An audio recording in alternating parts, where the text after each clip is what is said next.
Assalamualaikum warahmatullahi wabarakatuh. Selamat sore anak-anak. Waalaikumsalam Sore, warahmatullahi wabarakatuh. Waalaikumsalam warahmatullahi wabarakatuh. Bagaimana kabarnya hari ini? Apakah semua sehat semua? Baik, Bu. Alhamdulillah, baik Bu. Semoga tetap selalu sehat ya. Baik, sebelum Ibu memulai pembelajaran hari ini, alangkah baiknya kita memulai dengan bacaan basmalah. Bismillahirrahmanirrahim. Baik, untuk pertemuan kali ini Ibu akan membahas tentang surat pribadi.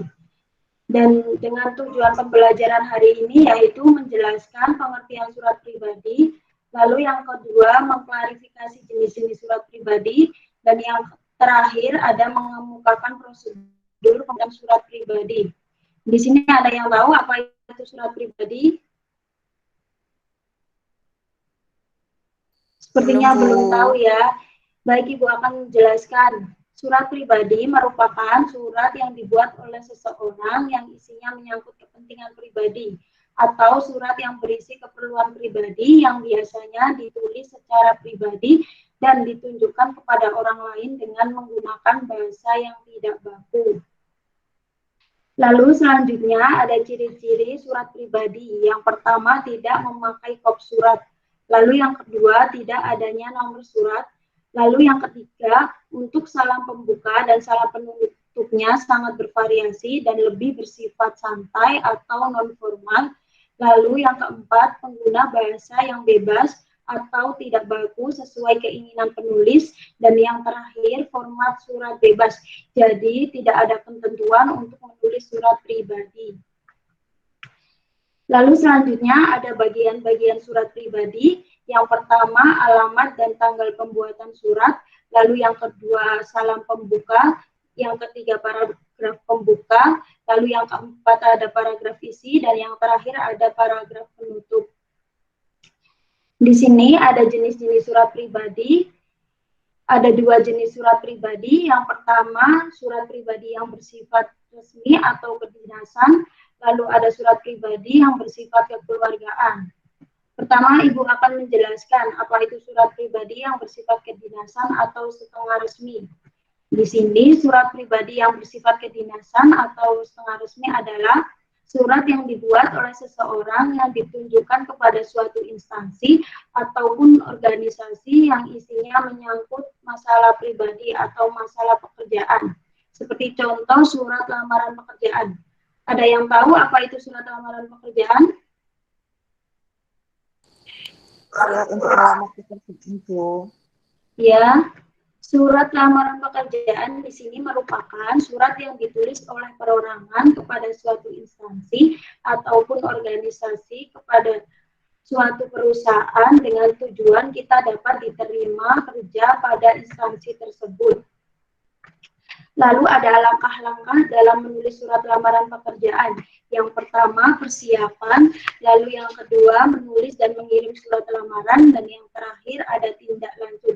Di sini persiapan, yaitu jadi hal pertama yang harus disiapkan sebelum menulis surat lamaran adalah kita harus mengumpulkan sebanyak mungkin informasi tentang perusahaan yang akan kita lamar. Seperti jenis pekerjaannya seperti apa, lalu tingkatan dan lowongan yang ada itu apa saja, dan lain-lain. Lalu yang kedua, menulis dan mengirim surat lamaran. Jadi, di dalam menulis surat lamaran, kita harus melampirkan resum atau daftar riwayat hidup. Karena di dalam daftar riwayat hidup tersebut merupakan isi utama yang menggambarkan diri seseorang. Dan yang terakhir ada tindak lanjut. Di sini di dalam menulis surat lamaran kita harus menanyakan atau menghubungi perusahaan terkait surat lamaran yang kita kirim. Dan selain hal tersebut kita harus mempersiapkan berkas atau bukti dari apa yang telah kita tulis dalam surat lamaran tersebut. Dan yang terakhir jangan lupa untuk mempersiapkan diri dalam proses interview atau wawancara. Lalu selanjutnya ada dasar-dasar surat lamaran pekerjaan. Yang pertama ada penampilan fisik, lalu yang kedua ada isi. Di sini isi ada 4 bagian. Yang pertama kop surat, lalu alinea pembuka, yang ketiga alinea kedua, dan yang terakhir ada alinea penutup. Dan dasar-dasar surat lamaran yang terakhir ada tanda tangan. Yang dimaksud penampilan fisik di sini yaitu artinya pada pengantar harusnya sama pada gaya kepenulisannya, lalu tampilan, kop suratnya, dan cetakannya. Lalu yang kedua ada isi. Di sini bagian yang pertama ada kop surat yang terdiri atas nama, lalu nama perusahaan, alamat, tanggal, dan nama jabatan. Lalu yang kedua ada alinea pembuka. Di sini bagian yang berisikan tentang daftar riwayat hidup dan berisikan tentang ringkasan dari surat lamaran. Lalu yang ketiga ada alinea kedua. Di sini bagian yang menunjukkan keterampilan ataupun karakteristik lainnya yang Anda miliki, yang akan memberikan nilai tambah pada perusahaan yang akan kita lamar. Lalu yang keempat ada alinea penutup, yaitu bagian di mana kita dapat mengidentifikasi bahwa kita mengharapkan balasan dari surat lamaran yang kita tulis baik melalui telepon maupun email. Dan yang terakhir ada tanda tangan. Di sini pada akhir menulis surat lamaran pekerjaan jangan lupa untuk membubuhkan tanda tangan dan nama lengkap. Di sini ada contoh surat lamaran pekerjaan. Untuk kop suratnya yaitu Lamongan 22 Februari 2021 dengan lampiran, halaman, hal kepada yang terhormat PT Cipta Nindita Nusapala Jalan Patimura nomor 66 Surabaya. Di sini termasuk bagian dari kop surat. Lalu dengan hormat berdasarkan iklan Surya Kamis 17 Februari 2021 PT Cipta Nindita Nusapala membutuhkan seorang karyawati di bidang administrasi parkir. Saya yang bertanda tangan di bawah ini. Di sini ada nama, tempat tanggal lahir, lalu alamat, pendidikan, dan nomor telepon. Di sini termasuk dalam alinea pertama atau alinea pembuka. Lalu dengan ini saya mengajukan lampiran pekerjaan untuk mengisi kesenjangan di bidang administrasi parkir di perusahaan yang Ibu Bapak pimpin. Sebagai bahan pertimbangan saya melampirkan dokumen sebagai bukti. Yang pertama ada fotokopi daftar riwayat hidup, lalu fotokopi ijazah, yang ketiga ada fotokopi nilai akademik, lalu ada fotokopi SKCK, yang kelima ada fotokopi surat pengalaman kerja, dan yang terakhir ada pas foto 4x6 sebanyak 4 buah foto. Di sini merupakan bagian dari alinea kedua. Lalu bagian dari demikian surat lamaran kerja ini saya buat berdasarkan kendali saya yang sebenarnya. Apabila di kemudian hari terdapat perbedaan, maka saya sepenuhnya siap bertanggung jawab. Atas perhatian dan kerjasamanya saya sampaikan terima kasih. Di sini termasuk dalam alinea penutup. Dan jangan lupa di akhir surat lamaran pekerjaan untuk membubuhkan tanda tangan dan nama lengkap. Di sini ada karakteristik dari surat lamaran. Yang pertama singkat. Yang dimaksud singkat yaitu pada umumnya dalam menulis surat lamaran tidak harus lebih dari 1 halaman. Lalu yang kedua menunjukkan alasan mengapa tertarik pada posisi dan perusahaan yang dilamar. Jadi di dalam surat lamaran pekerjaan kita harus menunjukkan alasan mengapa kita tertarik pada posisi tersebut. Lalu yang ketiga mengidentifikasi kapan pelamar akan diinterview. Lalu yang keempat menunjukkan area minat tertentu. Jadi kita harus menunjukkan area minat apa yang cocok untuk kita dalam surat lamaran tersebut. Lalu yang kelima mengajukan bagaimana pelamar tahu adanya lowongan. Jadi kita harus menunjukkan dari mana kita mengetahui ada lowongan pekerjaan pada perusahaan yang akan kita lamar.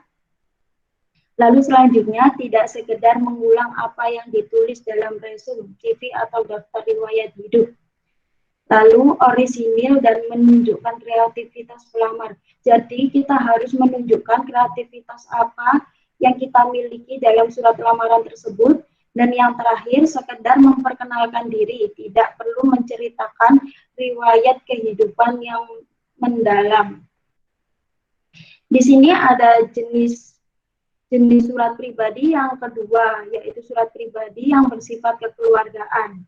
Di sini surat pribadi yang bersifat kekeluargaan adalah surat yang dibuat oleh seseorang yang ditujukan kepada orang lain, seperti kerabat ataupun sahabat, dan isinya biasanya bersifat kekeluargaan, seperti contoh, surat dari anak kepada orang tuanya, lalu surat dari sahabat, surat undangan, surat ucapan selamat, dan surat ucapan bela sungkawa. Di sini ada contoh surat pribadi yang bersifat kekeluargaan. Yang pertama ada alamat dan tanggal pembuatan surat, lalu ada salah pembuka, yaitu sahabatku Rina Damayanti di Kota Raja. Lalu ada paragraf pembuka yang isinya salam persahabatan. Di sini merupakan paragraf pembuka ya. Lalu untuk paragraf isinya, yaitu Rina, sahabatku yang baik, sejak kita berpisah banyak hal yang terjadi di sini. Di sini merupakan paragraf isi. Lalu yang terakhir ada paragraf penutup, yaitu yang berisikan, Rin sekian dulu ya, jangan lupa membalasnya, ditunggu kabarmu. Dan jangan lupa di akhir surat membubuhkan tanda tangan dan nama lengkap. Terima kasih. Di sini ada yang belum paham atau ada yang ditanyakan? Saya ingin bertanya, Bu. Ya. Apakah ada larangan tertentu untuk penulisan surat pribadi? Di sini kan ada dua jenis surat pribadi ya.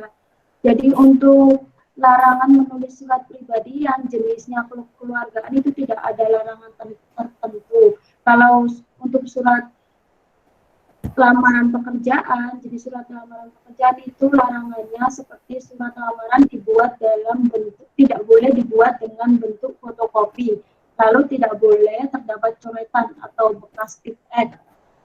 Jangan membuat surat lamaran dengan istilah atau kata-kata yang asing. Dalam surat lamaran tidak boleh dalam bentuk terlipat seperti itu. Terima kasih, Bu. Ya, sama-sama. Ada yang ditanyakan lagi? Saya, Bu, ingin bertanya. Ya, Mbak Wilda. Bu, bagaimana cara penulisan daftar riwayat hidup yang baik dan benar di dalam surat lamaran pekerjaan?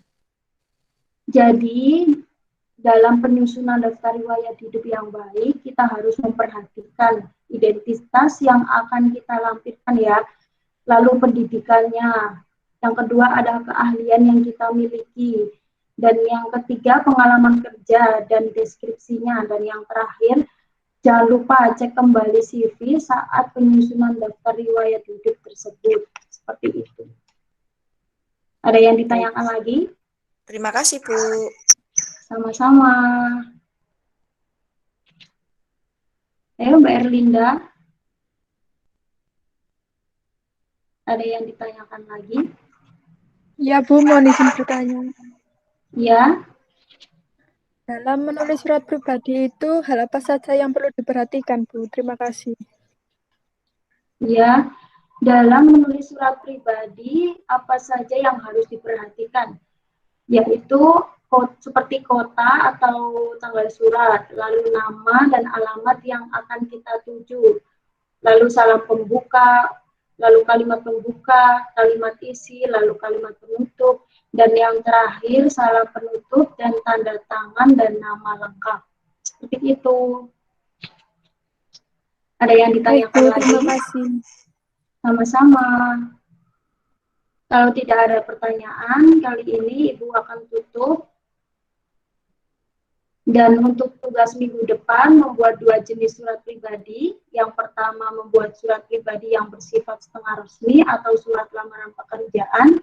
Dan yang kedua, membuat surat pribadi yang bersifat kekeluargaan atau surat pribadi untuk keluarga dengan judul Surat dari Anak kepada Orang Tua. Dan untuk minggu depan akan Ibu tunjuk salah satu untuk maju ke depan mempresentasikan tugas tersebut. Dan jangan lupa untuk minggu depan kita akan membahas tentang surat dinas.